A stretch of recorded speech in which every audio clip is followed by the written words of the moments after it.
The Square Ball Podcast. Welcome to the show, brought to you with Levi Solicitors. levisolicitors.co.uk/the square ball for your 10% discount on your legal fees. Dan, Michael and Rob here on the weekly show. It's time for Heroes and Villains now then. The Ken Bates Villain of the Week Award is the first bit that we do. And for this, we'll put forward some of our own ideas. We'll put forward some of the ones that we received from the feedback form for our TSB Plus subscribers. What we got then this week? Straight in on Bielsa. A couple of people. Zach and TJ, both. For Zach actually was very ballsy on this.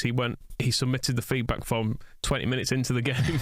Wow. But the game is only 20 minutes in at this point, but I just know that Bielsa stupidly shifting the entire team around after Cooper's injury is going to cost us, instead of just putting Cresswell for Cooper. He's chosen to put James up front and Phillips and Ayling to centre-back. Overthinking again, it's costing us points. As I've said across this show, or was it propaganda, we were better after the shuffle around. So, maybe he knows what he's doing. And actually, there is a question I'd like to put forward, like in the general sense now, is that could we ever actually genuinely give Bielsa the Villain of the Week award, given how much in credit he is with us? Certainly not for bringing Jack Harrison on for Liam Cooper. I feel like he would have to do. He's got enough credit in the bank to sort of ride that one out. Yeah, it is very difficult. I don't remember us having a manager that we are so unable to criticise before. Maybe it's because we've not had a good one in 20 years. But it's feels unusual ground. Like when Dave Hockaday was there, I felt quite confident in saying he was an idiot, and I probably had better ideas than him because it was working so badly for us. And it was true. And like you sort of look at his qualifications, you think, yeah, all right, I'm not as qualified as you, Dave, but I'm not a million miles off necessarily. Whereas Bielsa, you do have to look at it and go, okay, well, he probably does know what he's doing. That's the thing. It's not necessarily not criticising him. It's trusting him because he's a competent manager with a track record and has done amazing things at this club. So I think, as an idiot sat in a studio, I'll probably just, agree with not necessarily agree, but trust him to make the right decision. I think even if the worst was to happen this season and we were to go down, he'd still leave being celebrated, actually. I mean, I know Moscow was getting at this point when we were arguing the toss the other week, in whichever match ball that was, about saying that you can't really damage his legacy. We've had such good times. If we went down, I think in the short term it would, but I think equally it'd be one of those things that, a bit like Wilco, in that when he left, people kind of were ready for him to leave and he was getting quite slagged off at the time. Whereas now if you speak to people about Wilco, people just remember the way he took us from being no-hopers into champions, and the way the club was built on his legacy of Thorpe Arch and all that sort of stuff. So I think it'd be similar with Bielsa. But it's not going to take us down. I think we're maybe approaching that point with certain players as well, where in the short term, people like Click and Cooper and, well, Roberts maybe not less so, but they're getting lots of abuse. But in a few years when they have left and we can reflect on things, you go, do you know what? They were absolutely brilliant and they did amazing things. Yeah, did a good job for us at a time when we needed him to do a good job. And I think that's what the tension is, isn't it? It's the tension of trying to get yourself established in the Premier League, which goes back to all the stuff we were talking about there in the Chelsea Man City preview. So there's the tension of being pulled that way, of wanting to be better, faster, and yet understanding that Rome wasn't built in a day, but you want it to be. Yeah, I think so. It's we're just all worried. It's all any criticism just comes from worry, and I think sometimes people will criticise us for not criticising Bielsa. Well, we've had that actually. We had a bit of that in the YouTube comments over the weekend and some tweets as well. When you lot ever going to slag off Bielsa, it's like, Christ, he hasn't actually done anything wrong to us yet. Yeah, there's that. I mean, we're all tense, we're all nervous, but we've not won some games we maybe think we should have won this year. But overall, he's still all right. He's still kind of pretty good. So I don't think any of us I don't think we're taking like a position on it, are we? No. We're just all see what happens. We just all kind of love him still. Yeah, and it probably would to an extent damage his legacy if we were to go down, but we haven't gone down. No, so why trouble yourself too much with thinking about it? And he says, having just spent 5 minutes talking about it, but Well, while we're slagging off the best things about Leeds United, Nathaniel has gone in on Calvin Phillips for being too stubborn to go off when he was clearly injured, meaning we played on with 10 men. Although Phillips was still on the pitch. Ended up conceding, and then Phillips decided to swallow his pride and went off. Yeah, I mean, we don't know, do we, at this stage, exactly what has happened, with the injury potentially to him and to, like, Cooper and Bamford potentially. So, that may may sway the match preview if we had to come back in and do it again. Well, actually, I tell you what, the interesting litmus test on this is going to be the Phil Hay show, isn't it? Because by the time we record that in a couple of days, we should know more. And when Bielsa just coldly goes down a list of players and goes, they're out, they're out, they're out, but everything's fine. We have a squad, and everyone else goes, fuck. So yeah, again, feels like a cheap shot at Phillips. Who else then? David Coote and VAR all got nominations this week. Graham, Jimmy, Eastlow, Paul, Lorne, Rodrigo's mum back on again. Jimmy Walker sums up how I feel about referees in general by just saying bullied schoolboy David Coote. Because you're meant to encourage referees, aren't you? Because again, there's no game without them. But I just can't understand what would convince anyone to think, oh yeah, that sounds like a really good idea. I'd love to be abused by 35,000 people every week. and I think as well, highlighting the how arbitrary these things are. Toby Lerone says Coote, not the reason we drew, but still a wanker and a shit ref. Good. Fair enough. No, I mean, I was going to say one of my neighbours, his dad was a Sunday league ref, and he used to tell me stories of like the abuse that he gets subjected to, week in, week out. Oh, why? Why would you even bother doing it? It's like I say, it's a good thing that some people do it, because otherwise, what do you do with your spare time? I'm a traffic warden. Yeah, I mean, Coote, in fairness, a lot of the criticism was him failing to book someone for time wasting. Yeah. Which Brentford were quite clever at, because, as we said, there were some throw-ins and free kicks where everyone just ran away from the ball, so it was very hard to kind of go, you are time wasting. It was like a collective. But maybe you should do a collective punishment like teachers do. And they say, well, if no one's going to admit to who's done this, you're all going to stay in over break. Just a yellow card for just go around the pitch, every one of them. You'd like to see that, wouldn't you? And the analysis on Sky. Exactly. Carragher blowing his top with Phil Neville. Right, we've got Canos, predictably, has got nominations here. Aidan Nathan and Ralph, who is Phil and Moscow's West Stand friend. Yeah, I mean, he's kind of right. Can't expect to incite the crowd and not expect a response. And he thought he should have been booked for it. He'd already been booked at that point, hadn't he, I think? Yeah. It is sort of weird that you get a yellow card for taking a shirt off and not for doing that. Like, why is a shirt coming off an offence? Did you see Damari Gray's celebration last night when he scored the last straight into the crowd, shirt off, wasn't it? He went shirt off and then he ran into the crowd, and then you could see him after about a second went, oh shit, can I get booked twice for this? And he just took a step back and went to because that is a booking offence as well, isn't it? By going into the crowd. So should he have walked? I feel like it's a bit miserable to stop people celebrating, unless it is Canos, who should have to walk back to the halfway line looking sad, I think. I mean, it was a dick move, in fairness, because I know Rafinha did it later on, but Rafinha took a corner in front of their fans and stayed there.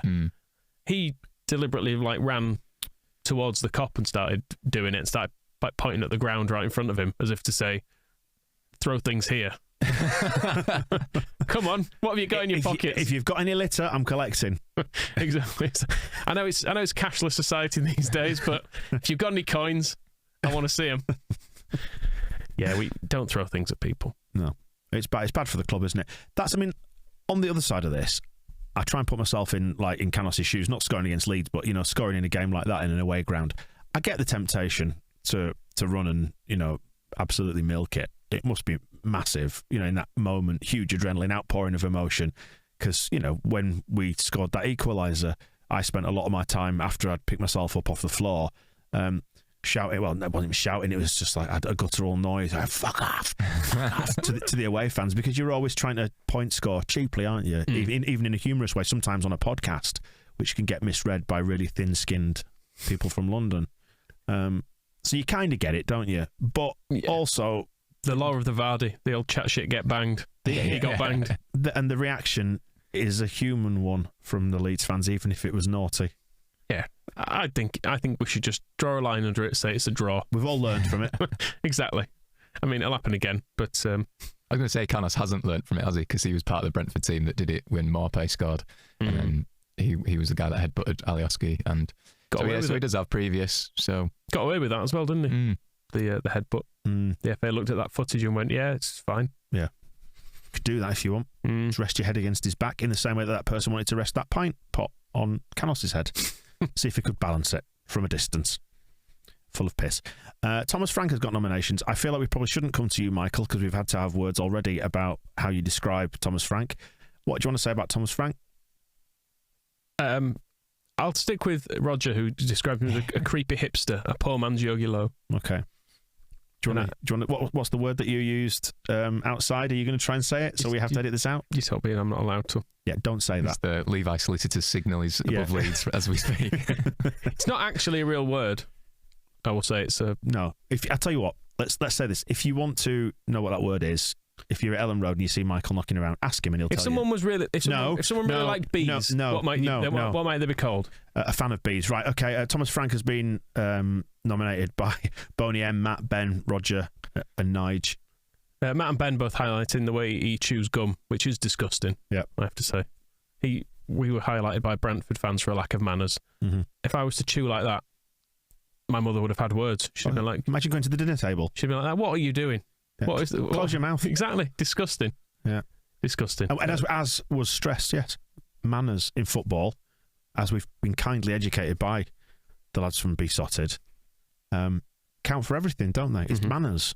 And speaking of manners, Boney M says Thomas Frank, the goblin-eared floppy-haired swat. Yep, fair enough, I think. Brentford themselves got a fair few. We've had some nominations for daring to be optimistic and being cocky in the pre-match show. No, we weren't, were we? What's wrong with predicting your team's going to win just because it's on record? What is this for us two getting nominated? Yeah. I wasn't cocky. I was going to say, people hate you, any sort of idea of you being optimistic. I think I predicted 1 point, which we got. And I thought that was optimistic at the time. I think from the 3 games I said we'd get 4 points, didn't I? And we got 5, so... Anyway, Brentford themselves got nominations. As a concept, Slip Digby not happy with Brentford as a concept, which, I mean, we dealt with that extensively over on Propaganda, didn't we? We did, just Brentford. I think he does make a good point, though, saying constantly wanking themselves off about how data-driven they are and playing positive football, then they turn up and abandon their principles and try and snatch a win playing like Wigan, which is maybe harsh on Wigan, actually. Hypocritical knobheads managed by an unlikable Pecksniff. Pecksniff is great. I did think that when Frank started talking about, well, we've got the lowest budget in the league, and it's like, well, aren't you like Moneyball FC? You can't like base your whole club identity on we're going to sign players cheaply and sell them on, and then go, oh, but we've got the lowest budget in the league. It doesn't really make sense. Goes exactly back to what we were saying then about Lampard before, is that I don't want to talk about these things, but... this needs to be factored in, but this needs to be said. Yeah, and the reason they have to do that is because they're not a big enough team to otherwise support a Premier League club, are they? No. The small fan base, we've covered the bad stadium, poor support, etc., etc. It's going to be it's the way they need to do it to stay in even in the Championship. Roll on the end of the season. Hopefully we're safe. Do you know what though? It's if they stay over, we go down, and they highlight this and piss themselves laughing. It's fair enough. Yeah, because we'll laugh at it. Yeah, because we deserve it. Because it'd be stupid, and I'm making a deliberately stupid point. You see, making an exaggerated viewpoint for the purposes of humor. Correct. That's what because I hadn't followed it up to this point. And if we do, I've been sat here in the studio for more than 10 years. We've done this, 11 years now. And at no point had I realised. And if we do go down and they stay up, then that's fair, because that's how league tables work. Mm-hmm.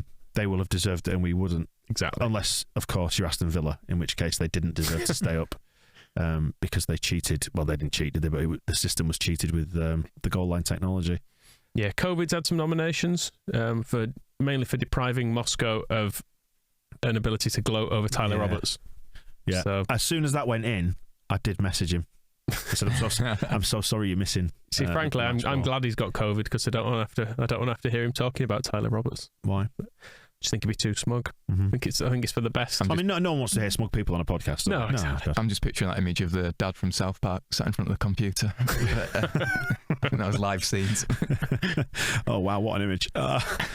The injury gods have been picked out by Jambo as well, because that's unfair. Yeah, and that could get worse between now and the weekend.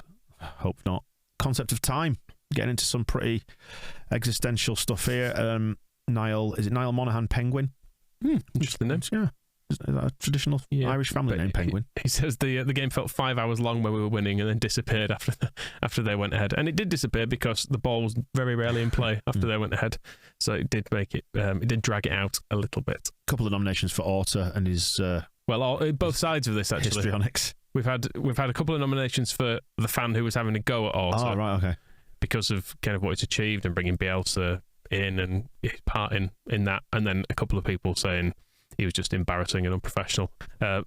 Wisconsin Todd says, "Be professional and act your age, man." I think both of those are fair points. In fairness, it's hard to say without knowing what was said. Yes, very by true. either side. Well, I mean, there was a lot of shut up going on from Orta's part, wasn't there? Well, it was very nice to see a square ball scarf in the background. Yeah, Berardi was wearing the one that we'd given him. And the child you spotted hiding behind the chair as well. Yeah, there's a kid just in the midway through the argument. A kid just disappears behind the chair next to Orta. I don't know if they were expecting things to be thrown, having seen what happened to Canos. They just thought, well, I've seen how this plays out. I'm going to get out of the way of this. Andy's having a pop at Sky TV as well, because we've not played at 3 o'clock on a Saturday at Ellen Road for ages. Well, is it Amazon who are to blame for this, for the kickoff on Sunday? It is, yeah. It was because Brentford's game was... So Brentford played on Thursday because of Amazon, which meant that their weekend game got bumped to Sunday. We couldn't play up against the 4:30 kickoff, so we were playing at 2 o'clock, and we weren't televised because the Women's FA Cup final was televised at the same time. So that's why we were there, for anybody who doesn't quite know. Are you blaming... Why it wasn't on telly. Are you blaming women? Didn't say those are your words. Your words, not mine, Michael. The thought hadn't even occurred to me. Let's blame Amazon instead. Yep. People the early leavers, as is becoming a theme on this show as well. Like, yeah, my dad did leave. Well, he went downstairs at 61 minutes when Canos scored, and then he told me afterwards he left the ground at about 80 minutes. Why? Just why? I know it's nice to get away early, but surely getting away early is counted when you've got it on the radio and you can hear an equaliser go in, and then you think, should have seen that. Because that's the thing, isn't it? As painful as it can sometimes be, those moments are amazing. Yeah, they're the best. They're the best bits. They're the reason that you sit through often 90 shit minutes, is because there's still that chance in the last minute someone pops up with a header and you can go mad about it. And I actually did, as I said on the match ball, do exactly that. I'd kind of mentally written off this game when we went 2-1 down, and I thought, we've seen this before. We don't claw anything back from this, but then it's great to have your expectations defied, isn't it? I think the Blackburn game from a couple of years ago will be the defining one of these, where they scored and you thought, we've lost, and actually we managed to score twice in injury time, and you think, God, it would have been so easy to leave the ground in disgust at that point, when again we should probably have won, and you thought, we've definitely lost this now, but just... And that only happens, it happens once in a generation if you're lucky. Yeah, but you want to be there for it. I wasn't. So stay. We were away for Christmas that year, and I was either driving to Hampshire or was already there. I can't remember which way around it was, because I know we were in the car for either that or the Villa game, so I missed both of them. Which was worse, the driving there or the being there? That was great. Okay, great time. I was just trying to get you to slag off your in-laws. No, it's great because you don't have to do anything, do you, when you're there? They look after you all the time. You have to like tidy up your lounge after your kids have been smashing things up, that sort of thing. Anyway, Pontus Jansson gets a nomination. Ding. Going in, well, maybe unfairly, maybe it's a fair point. Said he's always been a fake hard man, a poser and a fraud. Good riddance. He was only ever a pseudo hero at Leeds because we'd been starved of one for so long. Billy would have physically kicked his ass out of the club. We also saw him for what he is, the least side before self player in recent memory. Fuck off. Not a fan is what I'm getting. That bit feels, we've talked about taking exaggerated positions on this podcast for comedic effect. I don't think he did leave, and also he shouldn't be in the villain nomination because he was ball watching as Bamford peeled off the back of him and thied it into the net. There was in the first half there were a few boos from the Kop when he got the ball, but very quiet. But I did spot there was one guy on his own resolutely making a point of applauding Janssen at this. And I was like, I'm not really asked either way, to be honest. Because he did get involved in some sort of little minor confrontation, didn't he? I don't know whether it was like a ball going out or a decision, or he whinged at the ref or something like that, and that got the crowds back up a little bit against him. But it's what I forecast going into it. There'd be some in-game stuff that was a little bit kind of pantomime-y, booing of him and stuff like that. But generally, he's fine and he did great for us. He is a good footballer. He won a lot of headers, actually, I noticed. Admittedly, it's because he played a lot of the game up against Dan James and was ball played into the box. He probably is going to win those, but I was reminded of how often the ball was just drawn to his head in this game. He's a decent defender. Yeah, and he's a good bloke who loves Leeds as well. And it's a shame he's effectively had to retire from football by signing for Brentford. But you have to make these compromises sometimes, don't you? Yeah, exactly. December. Andy Malthouse is picking out the month. We've had the concept of time has been picked out. Time, I guess, related to the calendar and what's come out of the fixture computer for December. Says December is a character. It is, isn't it? Well, what can we do about it? Right, who's your villain? Canos? Yeah, it's Canos, isn't it? Is it? Yeah, by weight of nominations and by how annoyed I was about him. Not for the celebration, but for falling over when he got hit by a half-empty plastic cup. And for previous offences taken into account as well, I think, on this one. I mean, David Coote got quite a lot as well, but, well, what can you do? They're all crap. Exactly. Yeah. All right, Canos it is then. Gaetano Berardi, Hero of the Week, which has been officially passed on, by the way, now. If you've seen the photo, which retweeted from the Square Ball account, Tarno went to, was it Middlesbrough, I think, where he saw Andy Hughes over the weekend. So that would have been the Saturday game, wouldn't it? Then he came to Ellen Road on Sunday. And the Hero of the Week award officially passed from Hughes to Berardi, which I thought was very gentlemanly. It was nice, and there was no fighting between them either. You never know if there's going to be a bit of bad beef, like the ex with the new husband or whatever, that kind of a thing. But no, they seemed friends. Everyone was getting along, so that was good. And he popped in. He sat in that very chair, Rob, didn't he, this week? So came in to see me and Oddie before the game, which was nice. And we gave him a scarf, which, as we said, featured on the Victor Orta argument clip. Victor Orta apparently, the club had offered him to go on the pitch as well at half time and stuff, and he was like, no. He's such a good guy, because he's shy. It felt right that he was back in Leeds. It was nice to have him around. Even before seeing him at the game or seeing him in here, just knowing he was in the city just felt comforting. We were saying I think we were saying after the game on Sunday, saying it feels like he's been away for years. He only left in summer, but we're like. But then again, he was out for a full year. It's like a returning son. We're like, oh, it's been so long. It's like, it's only been a few months, really. He didn't slap you on the back, did he? As he said hello. He did a handshake, and I think there was a bit of a hug as we left, but I didn't get the full. I think probably he recognises I'm not a professional athlete who can't. I don't have the spine rigidity of Liam Cooper to take such a pounding as he was giving them all going round Thorpe Arch. Some love for Stuart Dallas this week as well. Graham Boney-M and Martin O'B all picking him out for moments across both games, really. Palace and who is it? The other lot. Orient. Yeah, I enjoyed his little spin on the ball. He did a couple of those, didn't he? Actually, in that game against yeah, them ones. The other lot, yeah. And there was the handball, Gary Kelly level header thing that he did against Zaha, which was fun. It was Boney-M suggests rather than spending 25 million on players, we should just invest that into cloning Stuart Dallas. It is amazing how he can play so many different positions in a single game and do a pretty good job of all of them. The Stuart Dallas of like 4 years ago is just a different man somehow. Well, he's come to a proper club, hasn't he, now? So that's true. He's he's really upped his game. My dad's got a nomination, actually. Nathaniel is suggesting that we've scored more goals at Ellen Road with him out than inside Ellen Road, so he's a positive jinx. Could be something in that. Bamford gets nominations from Slip, Aidan, Eastlow, Paul, Nige, Philip, Adsham, Marvin, Joe, among others, basically for his contribution to the last minute on Sunday. Yeah, you can't. He wasn't particularly involved, was he? He was struggling to get into the game, and there was very little flow to it. But right place, right time. Although, lovely celebration. If he has done his hamstring, as the awful rumours are circulating, we'll have to take this back off him if he wins it. That's true. In his balletic shirt off celebration. Because I think we need to nominate Meslier for showing the bollocks for wanting to go up for the corner, but then his celebration as well. In the aftermath of that, tumbling around and sliding and just didn't know what to do with himself. And then his Instagram post saying he's not used to this as well was nice. Yeah, I said, drawn a parallel with something like this before. He was like one of those animals that's been at the circus or kept in captivity that gets let out into a sanctuary and finally is allowed to run free. And like you can almost see, animals don't smile, but you can see him smiling. Hey, this is amazing. Look at this. Oh. Yeah, there's a still of him you showed me, and I was like, I don't even know which way up he is because he just goes. His arms are so long. You're like, are they legs? Like a human bowling ball, wasn't he? Yeah. Canos bottle thrower, controversial.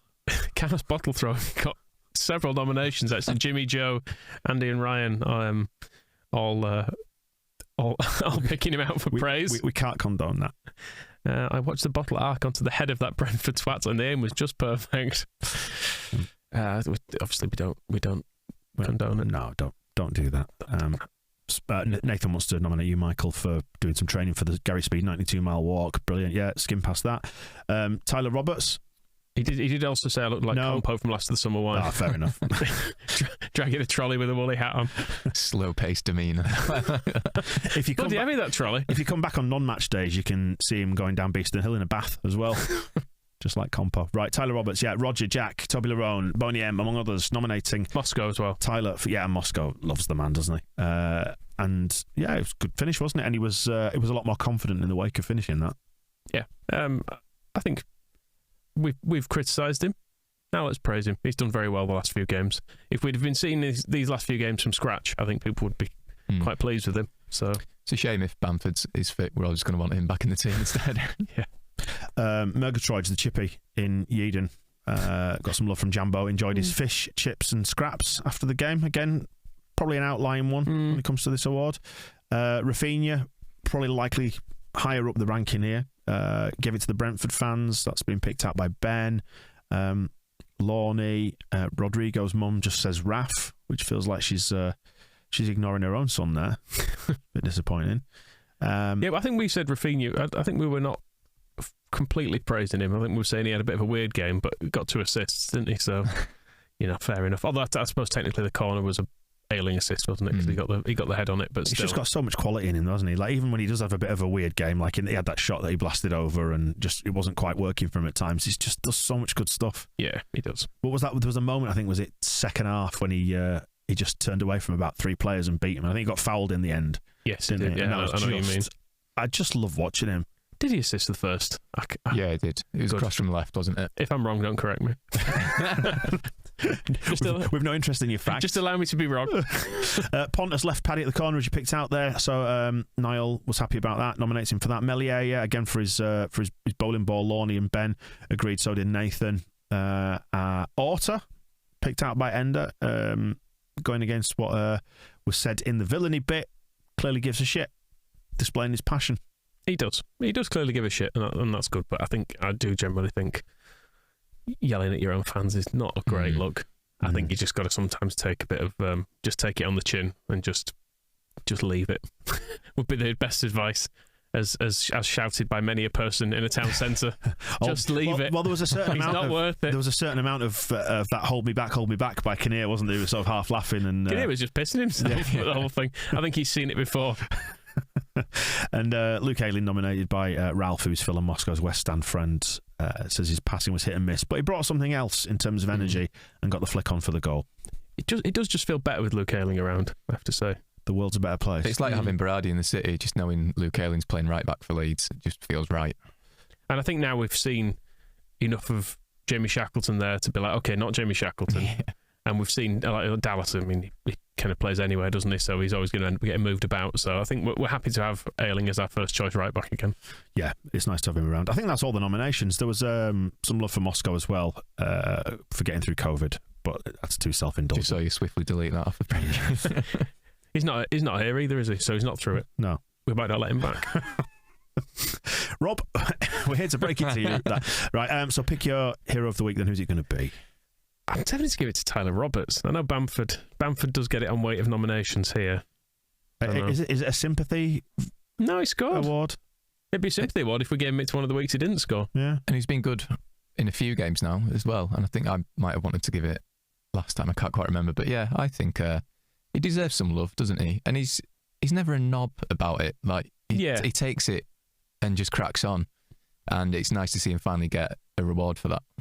Yeah, I think so. And in Moscow's absence, I think it's only right. He would have been arguing the case for him here, and probably to the extent that we just went, yeah, fine. And we'll be able in to the end. So he would have worn us down if he was here. So let's just let Tyler Roberts have it. Yeah, fair point. All right, congratulations, Tyler Roberts. And that wraps it up for this week. We'll be back next week. That's going to be another fuck over, isn't it? Because we've got Man City on Tuesday night, so it'll probably be Wednesday when we record, which ruins the entire second half of the week. Who have we got after that? It's Arsenal on Saturday tea time, isn't it? Well, they're in disarray again now, which is good. After a brief resurgence, they seem to all be wanting the world to end again, so that's good. We may. I'm just thinking, looking over the Christmas holidays, maybe give it a rest between Villa and Burnley. The one day, just in the middle of them. Yeah, just give it all. We need a rest. Need time off. But we'll get around to that as we get there. In the meantime, get in touch with us at the Square Ball and have a look at the Christmas merch that we're all wearing. Look at us, looking all festive. And thanks for watching. Thanks for listening. We'll see you in a bit.